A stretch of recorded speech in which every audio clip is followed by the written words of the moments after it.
जैसा कि हमने पिछली कक्षाओं में पढ़ा था बाल विवाह के पत्रों के बारे में कि बाल विवाह के संबंध में सीमा और कल्पना ने क्या क्या पत्र लिखा है, उसी के संबंध में आज हम लोग बताएंगे कि बाल विवाह है क्या। बाल विवाह एक सामाजिक कुरीति है। बाल विवाह का संबंध आमतौर पर भारत में कुछ समाज में प्रचलित सामाजिक प्रक्रियाओं से जोड़ा जाता है। जैसा कि हम लोग जानते हैं कि बाल विवाह शुरू से ही हम लोग अपने बचपन में भी, मैं बताना चाहूँगी, जब मैं क्लास 8 में थी तो भी मेरी सहेलियों की, बहुत सारी सहेलियों की शादी हो गई। उस वक्त उतना नॉलेज नहीं था, फिर भी जानती थी बाल विवाह गलत है थोड़ा बहुत। तो उस वक्त मैंने सोचा था कि आवाज़ उठाऊं, लेकिन मेरी बातों पर किसी ने ध्यान नहीं दिया। उसके अलावा भी मैं जब क्लास 6 में थी उस वक्त भी मेरी एक सहेली की शादी हो गई थी। तो ये समाज में चलता आ रहा है। कानूनन विवाह योग्य आयु लड़कों के लिए 21 वर्ष एवं लड़कियों के लिए 18 वर्ष निर्धारित की गई है। अभी जो कानून के तहत इसे अपराध बना दिया गया और इसकी आयु 21 वर्ष और लड़कों के लिए और लड़कियों के लिए 18 वर्ष। अभी ये खबर भी आ रही है कि अब ये आयु लड़कियों की 18 न होकर 20 वर्ष कर दी गई है। परंतु इस कानून के बावजूद बाल विवाह के मामले आए दिन हमारे सामने आते हैं। इस तरह के अधिकतर मामले खराब सामाजिक आर्थिक पृष्ठभूमि में देखने को मिलते हैं।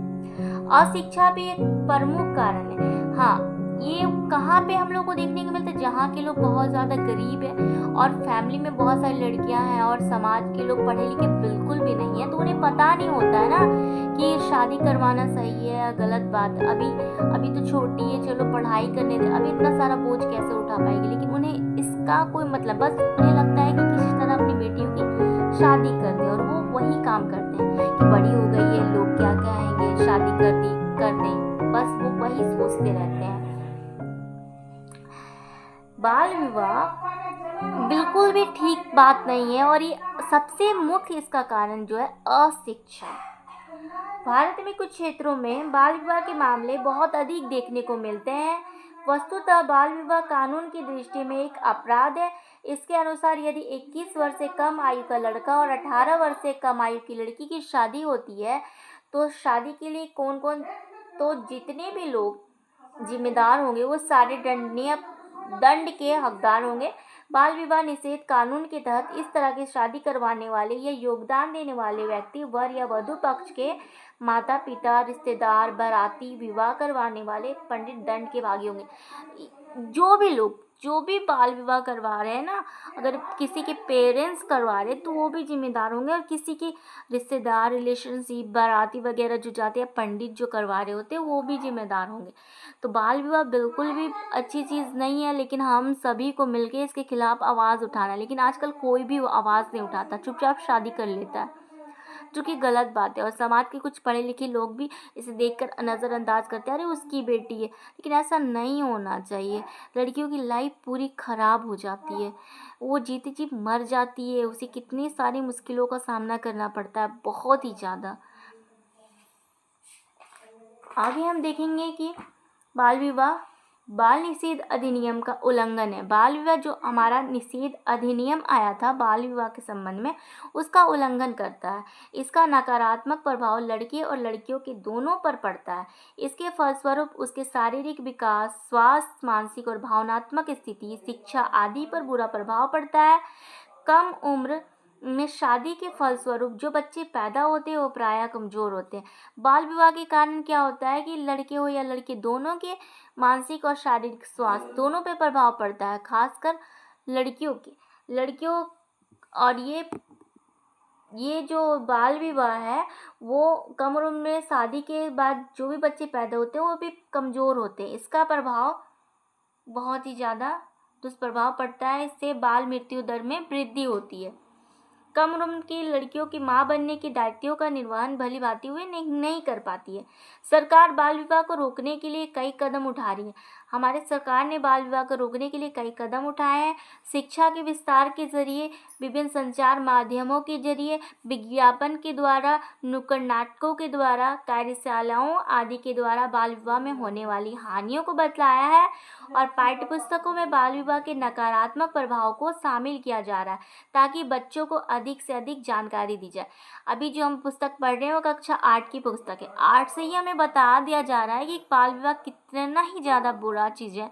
इससे हमारे शारीरिक, मानसिक स्वास्थ्य, भावनात्मक स्वास्थ्य, हर चीज़ पे प्रभाव पड़ता है, नकारात्मक प्रभाव पड़ता है। जीती जी लड़कियां मर जाती है, ऊपर से उसके जो बच्चे पैदा होते हैं वो भी बहुत कमज़ोर होते हैं, उनका स्वास्थ्य बिल्कुल सही नहीं होता, वो कुछ कर नहीं सकती है और अपने माँ बनने के दायित्वों का भी सही से निर्वहन नहीं कर सकती है।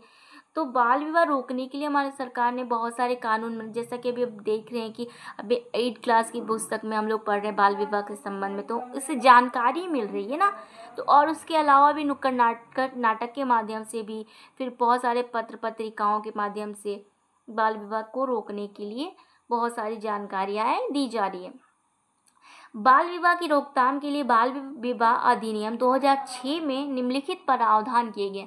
बाल विवाह रोकने के लिए 2006 में अधिनियम लाया गया था जिसमें निम्नलिखित प्रावधान किए गए हैं। सबसे पहला, बाल विवाह उसे कहते हैं जब लड़के या लड़की का विवाह 21 वर्ष या 18 वर्ष की कम आयु में होता है। जैसा कि अभी हमने पहले ही पढ़ा था, 18 वर्ष से कम लड़कियों की और लड़कों के लिए 21 वर्ष से कम।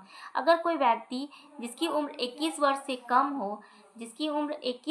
कम हो, वह किसी भी 18 वर्ष से कम उम्र की लड़की से विवाह करता है तो उसे कानूनन अपराध माना जाएगा। ऐसी घटना होने पर ऐसी व्यक्तियों के विरुद्ध पुलिस के प्राथमिकी दर्ज कराई जाएगी। अगर लड़की के माता पिता या अभिभावक ऐसे विवाह की अनुमति देते हैं अथवा विवाह के संयोजन में सहायता करते हैं तो विवाह के रोकने में असफल होते हैं तो वे भी दंड के भागीदार होंगे।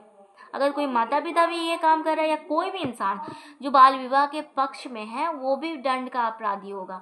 अगर कोई पुरोहित जो कि विवाह करवा रहा है वो भी दंड का भागीदार होगा। बाल विवाह को रोकने के लिए कोई भी व्यक्ति प्रथम दर्जे के जिला न्यायाधीश के पास याचिका दायर कर सकता है।